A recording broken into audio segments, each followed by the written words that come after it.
जब हम रमज़ान का सोचते हैं तो जहन में क्या आता है? आमतौर पर खाने पीने से परहेज, लेकिन ये इससे कहीं ज़्यादा गहरा मामला है। ये एक रूहानी मश्क है और इसकी रहनुमाई के लिए सदियों पर मोहित एक बहुत ही भरपूर फ़िक़ही रिवायत मौजूद है। तो आइए इस सफ़र में आगे बढ़ते हैं और समझते हैं कि इस मुक़द्दस महीने के असल उसूल व ज़वाबित क्या हैं। इस महीने की सारी अज़मत का मरकज़ है कुरान का नुज़ूल। ये आयत हमें याद दिलाती है कि रमज़ान सिर्फ जिस्मानी परहेज़ का नाम नहीं है, बल्कि ये रूहानी रहनुमाई और गहरी खुद एहतसाबी का मौसम है। ये वो वक्त है जब हम अपनी ज़िंदगियों को कुरान की रोशनी में देखते हैं और अपनी सिमत को दुरुस्त करते हैं। अच्छा, तो जब बुनियाद कुरान की रहनुमाई है, तो चलें जिस्मानी पहलू से थोड़ा आगे बढ़कर इस महीने के रूहानी ख़जानों को दरियाफ्त करते हैं। आखिर वो क्या ख़ास बात है जो रमज़ान को साल के बाकी 11 महीनों से इतना अलग और इतना ख़ास बनाती है? रोज़े की रूहानी कदर को समझने के लिए ये हदीस कुदसी यानी अल्लाह का वो फरमान जो नबी करीम सल्लल्लाहु अलैहि वसल्लम ने अपने अल्फाज में बयान किया, सबसे अहम है। ये वाज़े करती है कि रमज़ान में हर नेकी का अजर तो कई गुना बढ़ ही जाता है, लेकिन रोज़ा एक ऐसी इबादत है जिसे अल्लाह ने ख़ास अपने लिए रखा है और उसका अजर वो खुद बग़ैर किसी हिसाब के अता फरमाएगा। ज़रा सोचिए इस बारे में।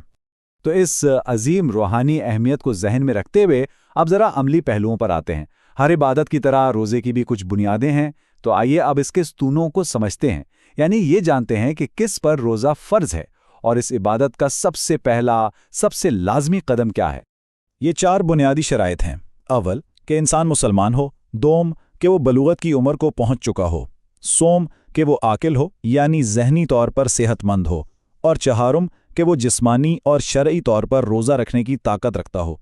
आपने देखा, इस्लाम में इबादत का तसव्वुर हमेशा इंसान की इस्तिताअत से जुड़ा हुआ है। अब ये नुक्ता बहुत अहम है। रोज़ा सिर्फ भूखा प्यासा रहने का नाम नहीं है। इस इबादत की रूह नीयत में छुपी है। ये वो दिल का इरादा है, वो अंदरूनी अज़्म है जो हर रात अगले दिन के रोज़े के लिए किया जाता है। यही नीयत हमारी आदत को इबादत में बदल देती है। ये सिर्फ अल्फाज दोहराना नहीं, बल्कि दिल का सच्चा इरादा है। ठीक है, तो नीयत और शराइत को समझने के बाद अब रोज़े के अमली पहलुओं पर बात करते हैं। सबसे आम सवाल यही होता है कि वो कौन से काम हैं जिनसे रोज़ा टूट जाता है। आइए उन पर एक नज़र डालते हैं। तो ये वो बुनियादी आमाल हैं जो रोज़े को तोड़ देते हैं। जानबूझकर कुछ खाना या पीना, ये तो जाहिर है। जिस्म के किसी रास्ते से कोई चीज़ अंदर दाखिल करना, जानबूझकर जिनसी ताल्लुक़ कायम करना, खुद से कै करना या जानबूझकर मनी का इखराज करना। यहाँ एक लफ्ज़ बार बार आ रहा है, जानबूझकर। यही सारा नुक्ता है और यही हमें इस्लाम में नीयत की अहमियत की तरफ वापस लाता है। यह सबसे अहम नुक्ता है।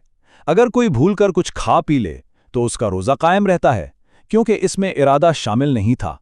ये अल्लाह की तरफ से एक बहुत बड़ी रहमत और आसानी है जो इस इबादत को मुश्किल नहीं बनाती। इसी रहमत और लचक की बात को आगे बढ़ाते हैं। इस्लाम उन लोगों के लिए भी रियायतें फराहम करता है जो किसी जायज़ वजह से रोज़ा नहीं रख सकते। ये इबादत किसी पर नाकाबिले बर्दाश्त बोझ डालने के लिए नहीं है। तो आइए मुख्तलिफ हालात को देखते हैं।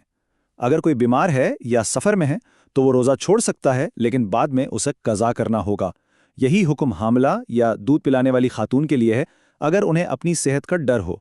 लेकिन अगर उन्हें सिर्फ बच्चे की सेहत का डर हो तो वो कज़ा भी करेंगी और फ़िदिया भी देंगी।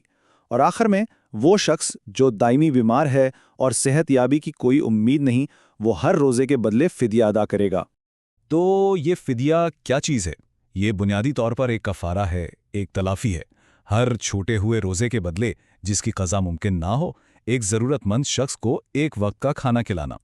ये एक बेहतरीन निज़ाम है जो यकीनी बनाता है कि कोई भी इस इबादत के अज्र से महरूम न रहे, भले ही वो खुद रोज़ा ना रख सके। अच्छा, तो हमने उसूल समझ लिए, रियायतें भी जान लें। अब आइए दोबारा अपनी तवज्जो इस इबादत के असल और आला मकसद की तरफ लाते हैं। याद रखें, रोज़ा सिर्फ जिस्मानी मुशक्क़त नहीं है, इसके पीछे एक बहुत गहरा मकसद छुपा हुआ है। ये वो अमाल हैं जो रोज़े को महज भूखा रहने से कहीं आगे ले जाते हैं। ये एक जामे रूहानी तरबियत बनाते हैं, जैसे इफ्तार में जल्दी करना, सहरी का खाना ना छोड़ना क्योंकि इसमें बरकत है, दिल खोल कर सदका और खैरात करना, कुरान की तिलावत और अल्लाह का जिक्र बढ़ा देना, तरावी की नमाज पढ़ना, और सबसे अहम अपनी ज़ुबान और अखलाक की हिफाजत करना, झगड़े, झूठ और गीबत से बचना। तो आखिर में बात यह है कि रोज़ा खुद मकसद नहीं है, بلکہ ایک بہت طاقتور ذریعہ ہے، ایک ایسا آلہ جس سے ہم اپنی نفسانی خواہشات پر قابو پانا سیکھتے ہیں۔ جب جسم کو اس کی مرضی سے روکا جاتا ہے تو روح کو پرواز کرنے کا موقع ملتا ہے، صبر، شکر اور اللہ سے قربت کی بلندیوں کی طرف۔ بالآخر رمضان کا روزہ خود کو نظم و ضبط سکھانے کا ایک سالانہ ٹریننگ کیمپ ہے۔ یہ ہمیں ایک بڑے سوال پر سوچنے پہ مجبور کرتا ہے، صرف رمضان میں نہیں بلکہ سارا سال۔ ہماری زندگی میں وہ کون سی مشقیں ہیں جو ہمیں ذہنی وضاحت اور زندگی کا مقصد تلاش کرنے میں مدد دیتی ہیں؟ خود کو نظم و ضبط سکھانے کے لیے ہمارا اپنا ذریعہ کیا ہے؟